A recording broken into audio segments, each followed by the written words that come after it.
This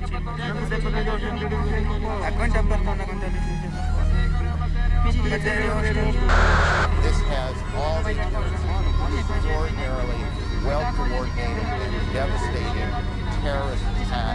Terrorism against our nation will not stand. The government will hunt down those responsible. Terrorism means striking terror into the hearts of people. That has been accomplished. Looking in all...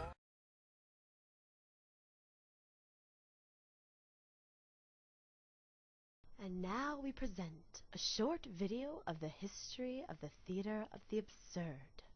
Good day!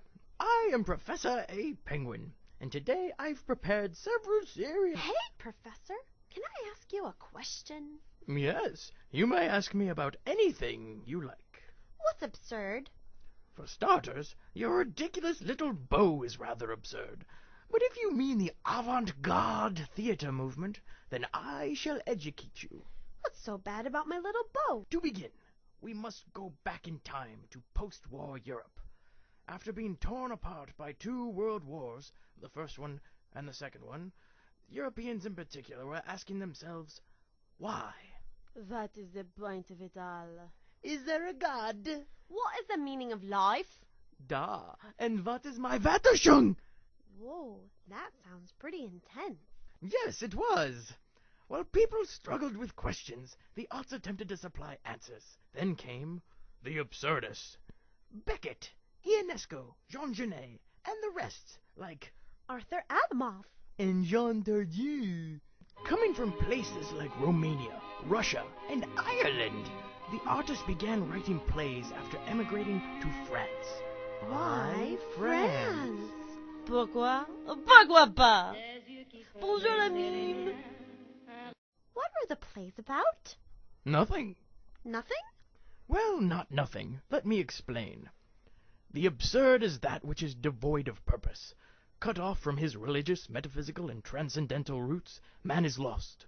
All his actions become senseless, absurd, useless.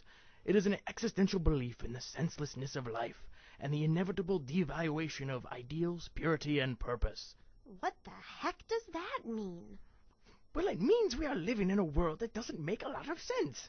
All the ways we justify being alive, well, in the right light, they look silly. Life, the absurdists say, is so illogical, just trying to make sense of it is absurd. That sounds depressing and a little boring. Why, not at all, because an absurd world is also incredibly entertaining. Laughter and fantasy were major tools used to satirize our mad world. When you think about it, aren't many of the social rituals you go through rather absurd and ridiculous? I mean, look at you. You're wearing a bow and you don't even have hair. Leave the bow out of this. Absurd plays are filled with ingenious humor and imagination, because those are the methods used to deconstruct daily life. They may not make a whole lot of sense, but they aren't supposed to. That's part of the fun. Professor, isn't that a little oversimplified? Don't you think you should discuss the movement's distrust of language and the pervading sense of paranoia and institutional fear that characterizes theater of the absurd's major canon? No. We don't have time. Oh, well, it all sounds great. I wish some local hip theater company would produce some absurd plays. You're in luck. Theater Ninjas is about to perform a few in just 20 seconds. I better turn off my cell phone and other portable electronics. Yes, you don't want to look like a jerk. Professor? Pardon my French. Come on, the show is about to start. Let's take our seat.